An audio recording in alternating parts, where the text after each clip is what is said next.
ಇದು ಲೋಕವೀರ ಹರಿಹರಸುತನಾದ ಅಯ್ಯಪ್ಪನ ಕತೆ. ಧನು ಎಂಬಂತಹ ರಾಕ್ಷಸನ ಮಕ್ಕಳು ರಂಭಾ ಕದಂಬಾಸುರರು. ರಂಭಾ ಮತ್ತು ಕರಂಬಾಸುರರು ಮಕ್ಕಳಿಲ್ಲದ ಕಾರಣ ತಪಸ್ಸನ್ನು ಮಾಡಿ ಬ್ರಹ್ಮದೇವನಿಂದ ವರವನ್ನು ಪಡೆಯುತ್ತಾರೆ. ಕರಂಬಾಸುರನಿಗೆ ಒಂದು ಹೆಣ್ಣು ಮಗು ಜನಿಸುತ್ತದೆ. ರಂಭಾಸುರನಿಗೂ ಒಂದು ಗಂಡು ಮಗು ಜನಿಸುತ್ತದೆ. ಆ ಗಂಡು ಮಗುವೇ ಮಹಿಷಾಸುರ. ಕರಂಬಾಸುರನ ಮಗಳೇ ಮಹಿಷಿ.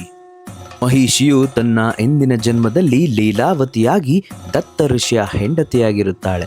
ಒಂದೊಮ್ಮೆ ಲೀಲಾವತಿಯು ಮೋಹಪರವಶಳಾಗಿ ದತ್ತ ಋಷಿಯ ತಪೋಭಂಗ ಮಾಡುತ್ತಾಳೆ. ಆಗ ದತ್ತ ಋಷಿ ಲೀಲಾವತಿಗೆ ಬರುವ ಜನ್ಮದಲ್ಲಿ ನೀನು ಮಹಿಷಿಯಾಗಿ ಜನಿಸು ಎಂದು ಶಪಿಸುತ್ತಾರೆ.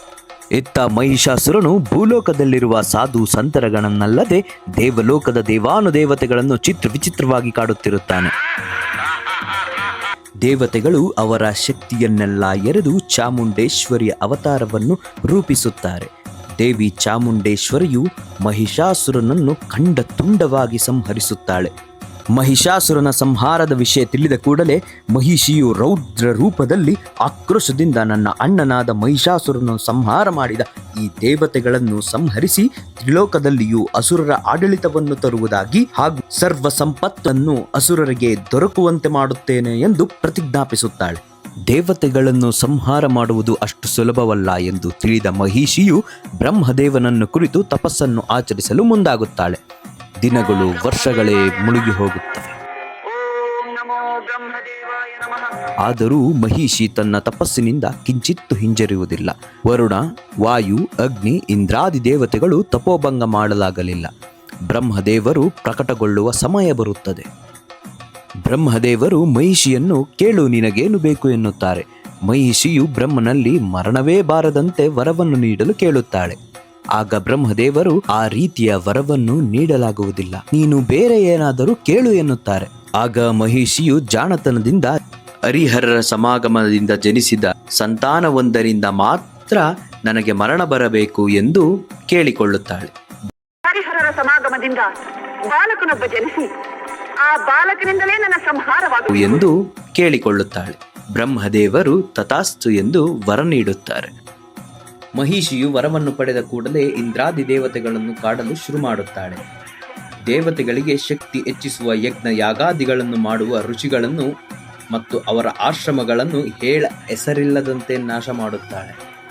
ಇಂದ್ರಲೋಕಕ್ಕೆ ಬಂದ ಮಹಿಷಿಯು ಇಂದ್ರ, ವಾಯು, ಅಗ್ನಿ, ವರುಣಾದಿ ದೇವತೆಗಳ ಸ್ಥಾನಗಳನ್ನು ಕಿತ್ತುಕೊಳ್ಳುತ್ತಾಳೆ. ಇಂದ್ರದೇವನ ಸಿಂಹಾಸನವನ್ನು ಕೂಡ ಅಲಂಕರಿಸುತ್ತಾಳೆ. ವಾಯು, ವರುಣ, ಅಗ್ನಿಯನ್ನು ತನ್ನ ಕಪಿಮುಷ್ಟಿಯಲ್ಲಿ ಇಟ್ಟುಕೊಂಡು ಭೂಲೋಕದಲ್ಲಿ ಯಾವ ದೇವತಾ ಕಾರ್ಯಗಳನ್ನು ನಡೆಯದಂತೆ ಅವರನ್ನು ಉಪಯೋಗಿಸುತ್ತಾಳೆ. ಅದನ್ನು ಮೀರಿ ಯಾರಾದರೂ ದೇವತೆಗಳಿಗೆ ಶಕ್ತಿ ತುಂಬುವ ಯಜ್ಞ ಯಾಗಾದಿಗಳನ್ನು ಮಾಡಿದರೆ ಅದೇ ಅಗ್ನಿಕುಂಡದಲ್ಲಿ ಅವರನ್ನು ಸುಟ್ಟು ಹಾಕುವ ಕೆಲಸ ನಡೆಯುತ್ತಿತ್ತು.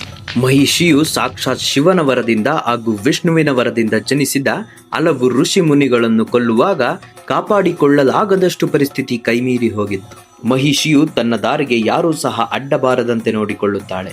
ಇಂದ್ರಲೋಕದಲ್ಲಿ ವೈಭವಗಳನ್ನು ಅನುಭವಿಸುತ್ತಾ ತನ್ನನ್ನು ತಾನೇ ಅಸುರರ ದೇವತೆಯನ್ನಾಗಿ ಘೋಷಿಸಿಕೊಳ್ಳುತ್ತಾಳೆ. ಇಂದ್ರಾದಿ ದೇವತೆಗಳು ತಲೆಮರೆಸಿಕೊಂಡು ನೆಲೆ ಇಲ್ಲದವರಂತಾಗಿರುತ್ತಾರೆ. ದೇವಲೋಕದ ವೈಭೋಗಗಳಲ್ಲಿ ಕಳೆದು ಹೋದ ಮಹಿಷಿಗೆ ಭೂಲೋಕದಲ್ಲಿ ಆಗುತ್ತಿರುವ ಕೆಲವು ಬೆಳವಣಿಗೆಗಳ ಬಗ್ಗೆ ಗಮನ ಕಡಿಮೆಯಾಗುತ್ತದೆ. ಭೂಲೋಕದಲ್ಲಿ ಒಬ್ಬ ಅಸುರ ಬ್ರಹ್ಮನಿಂದ ತಾನು ಯಾರ ತಲೆಯ ಮೇಲೆ ಕೈ ಇಡುತ್ತೇನೋ ಅವರು ಸುಟ್ಟು ಭಸ್ಮವಾಗಬೇಕೆಂಬ ವರವನ್ನು ಪಡೆದಿರುತ್ತಾನೆ. ಅವನೇ ಭಸ್ಮಾಸುರ. ಭಸ್ಮಾಸುರನಿಗೆ ತ್ರಿಲೋಕಾಧಿಪತಿಯಾಗಬೇಕೆಂಬ ಆಸೆ ಇರುತ್ತದೆ. ನೇರವಾಗಿ ಕೈಲಾಸದಲ್ಲಿರುವ ಶಿವನ ತಲೆಯ ಮೇಲೆ ಕೈ ಇಡಲು ತೆರಳುತ್ತಾನೆ. ವಿಷಯವನ್ನು ತಿಳಿದ ಮನ್ಮಥನು ತನ್ನ ಬಾಣವನ್ನು ಪ್ರಯೋಗಿಸಿ ಮಹಾವಿಷ್ಣುವು ಮೋಹಿನಿಯ ಅವತಾರವನ್ನು ತಾಳುತ್ತಾರೆ. ಅತ್ಯಂತ ಸುಂದರವಾದ ಹೆಣ್ಣನ್ನು ಕಂಡ ಭಸ್ಮಾಸುರ ಮೋಹಿತರಾಗಿ ತನ್ನನ್ನು ವಿವಾಹವಾಗು, ಮುಂದಿನ ದಿನಗಳಲ್ಲಿ ತಾನು ತ್ರಿಲೋಕವನ್ನು ಆಳುವವನಿದ್ದೇನೆ ಎಂದು ಆಗ್ರಹಿಸುತ್ತಾನೆ. ಆಗ ಮೋಹಿನಿಯು ತನ್ನೊಡನೆ ತನ್ನಂತೆ ನಾಟ್ಯವಾಡಿ ತನ್ನನ್ನು ಮೆಚ್ಚಿಸಲು ತಿಳಿಸುತ್ತಾಳೆ. ನೃತ್ಯದ ನಿಲುವೊಂದರಲ್ಲಿ ತಲೆಯ ಮೇಲೆ ಕೈ ಇಟ್ಟ ಮೋಹಿನಿಯಂತೆ ತಾನು ಮೈಮರೆತು ತಲೆಯ ಮೇಲೆ ಕೈ ಇಟ್ಟುಕೊಂಡು ಭಸ್ಮವಾಗುತ್ತಾನೆ.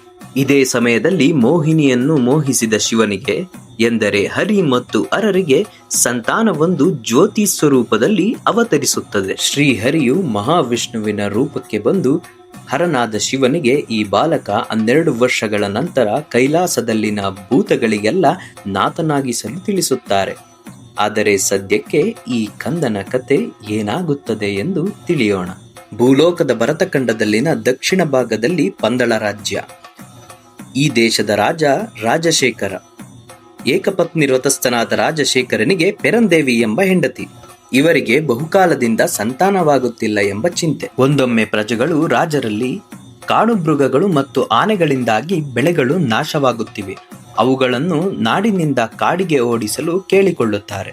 ರಾಜನಿಗೆ ಪ್ರಜೆಗಳ ಕ್ಷೇಮ ಹಾಗೂ ಕಾಡು ಪ್ರಾಣಿಗಳ ಮೇಲೆಯೂ ಮೃದುತ್ವ.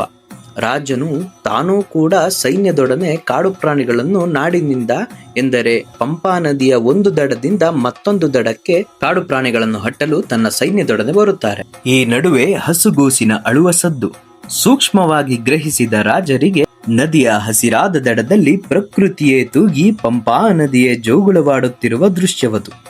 ಮುದ್ದು ಮುಖದ ಹಸುಗೂಸೊಂದರ ಕಂಠದಲ್ಲಿ ಎಳೆ ಬಿಸಿಲಿನಂತೆ ಮಿಂಚುತ್ತಿದ್ದ ಮಣಿ, ಅವರೇ ನಮ್ಮ ಮಣಿಕಂಠ. ಮುಂದಿನ ಭಾಗದಲ್ಲಿ ಮುದ್ದು ಮಣಿಕಂಠ ವೀರ ಮಣಿಕಂಠನಾಗಿ ಲೋಕವೆಲ್ಲ ಮೆಚ್ಚುವ ದೈವವಾದ ಕಥೆಯನ್ನು ತಿಳಿಯಲು ವಿಡಿಯೋ ಲೈಕ್ ಮಾಡಿ, ಶೇರ್ ಮಾಡಿ ಹಾಗೂ ಚಾನೆಲ್ನ ಸಬ್ಸ್ಕ್ರೈಬ್ ಮಾಡಿ.